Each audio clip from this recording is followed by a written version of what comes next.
तपाईको 100 तोला सुन छ अरे नि त अस्ति कुरा त्यही आइरहेको 1 तोला के 1 तोला 100 तोला सुन छ अरे थापाको भनेर खुब चर्चा आइरह भन्नुपर्ने हजुर 100 तोला भन्नुपर्ने ए तोला भनेको के तोला तोला 100 तोला मात्र मात्र सुन पसलमा त होला हो कति राख्नु भएको छ त सुन पसलमा बन्द कि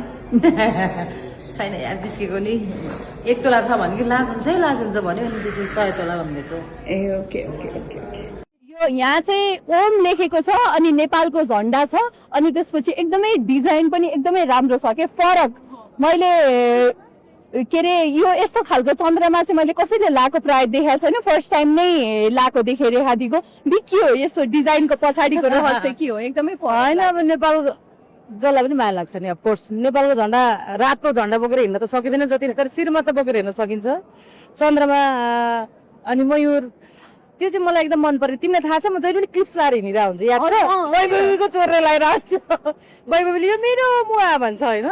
तर मैले चाहिँ प्रमाण वैभवीको लागि किन धेरै सपिङ गर्नुहुन्छ भने त आफ्नो लागि काम लाग्छ भनेर पो वैभव जति पनि मैले क्लिप्स लाउँछु नि वैभवीको लगाएको हो कि यो चाहिँ मेरो आफ्नै हो अब वैभवीको चोर्नु परेन ओके हामीसँग हुनुहुन्छ ब्युटिफुल रेखा थापा यानि कि नेपाली फिल्म इन्डस्ट्रीको एउटा त्यस्तो हिरो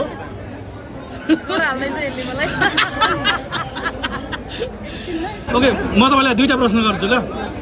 एउटा तपाईँको पकेटमा भएको चिज होइन एकचोटि मैले देखिरहेको छु होइन र अर्को तपाईँको शिरमा भएको चिज त्यहाँ नेपालको झन्डा छ ओम छ अनि नारायण हुनुहुन्छ सायद शङ्ख छ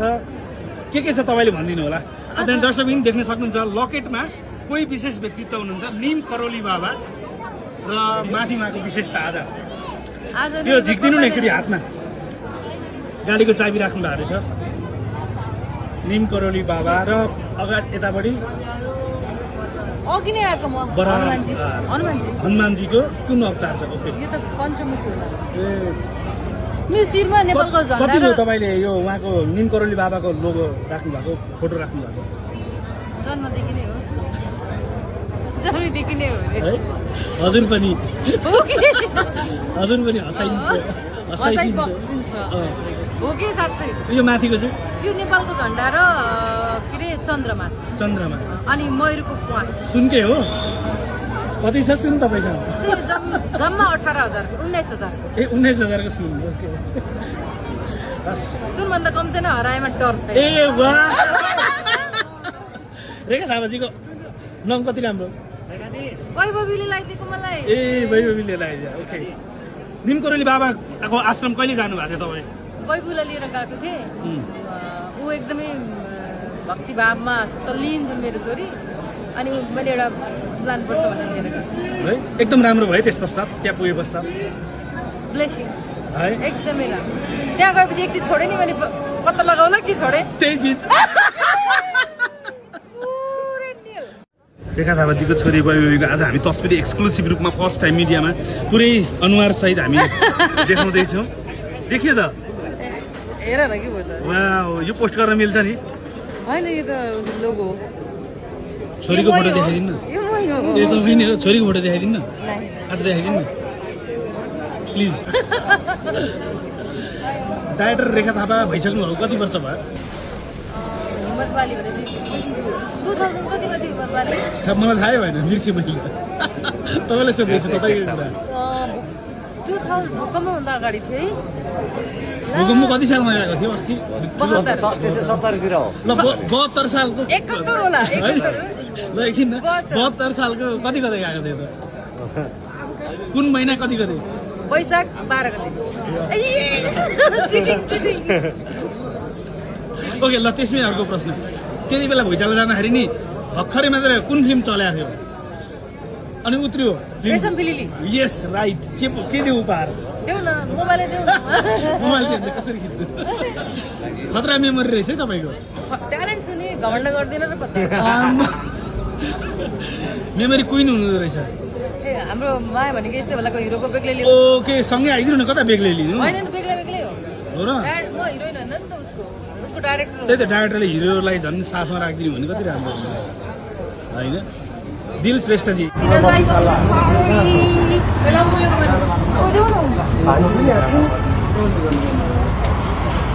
भयो स्टप नानीको नखिच ल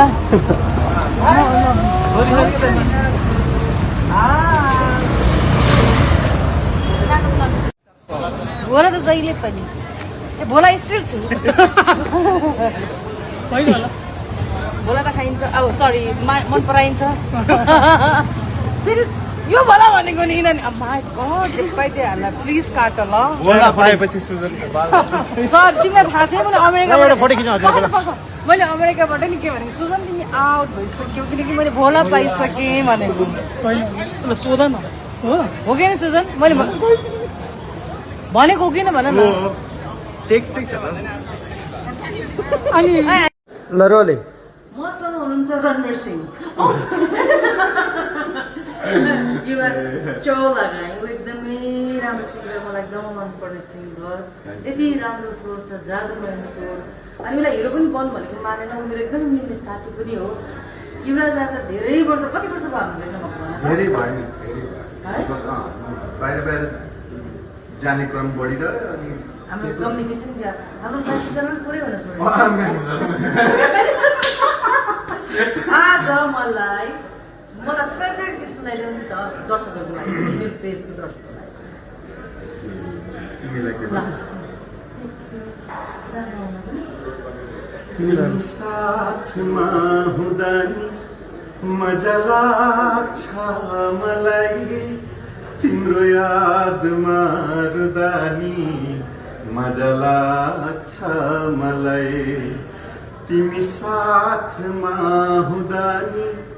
मजा लाग्छ मलाई तिम्रो यादमा रुँदा नि मजा लाग्छ मलाई तिमी गयौ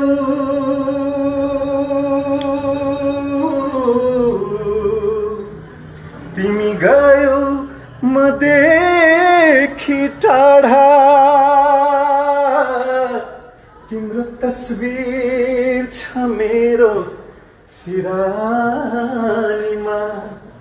त्यही तस्बिर छुँदा नि मजा लाग्छ मलाई त्यही तस्बिर छुँदा नि मजा लाग्छ मलाई चुनाव भन्न चाहन्छ हजुरको दिमाग झट्ट के याद आउँछ कसरी भन्ने बित्तिकै एउटा स्वच्छ प्रतिस्पर्धा अत्यन्तै आफूले चाहेको मान्छेले चुन्ने बेला र हरेक कुरामा परिवारदेखि नै याद गर्नु कतिको भएको छ परिवारमा पनि कुनै कुराको डिसिजन गर्नु पर्यो भने जब कन्फ्युजन हुन्छ नि सर्वसम्मत त हुँदैन घरमा कि त अपवादलाई छोडेर होइन भने त्यहाँ पक्ष विपक्ष हुन्छ क्या ल त ल भोटिङ गरौँ भन्ने हुन्छ कि घरैबाट ल भन्ने चाहिँ गाईकी तुरफुर भने जस्तो कि सो यो प्रक्रिया असाध्यै राम्रो लोकतान्त्रिक अभ्यास लोकतान्त्रिक प्रक्रिया हो राम्रो लाग्छ किन हुन जरुरी छ चुनाव भन्ने चिज जरुरी छ नि जस्तो तपाईँको 3-4 वर्षको कार्यकाल केस सन्तुष्ट भएन भने त्यो मान्छे जान्छ अर्को मान्छेलाई चुन्न पाइयो आफ्नो मत परिवर्तन गर्न पाइयो र सधैँभरि एउटै मान्छे तटस्थ हुँदाखेरि त फेरि अर्कै लाग्ला नि त त्यसकारण त यो लोकतन्त्रमा आफूले चाहेको मान्छे रोज्न पाइन्छ आफूले चाहेको मान्छेलाई मत दिन पाइन्छ त्यसकारण त यो चुनाव लोकतन्त्र आएको हो नि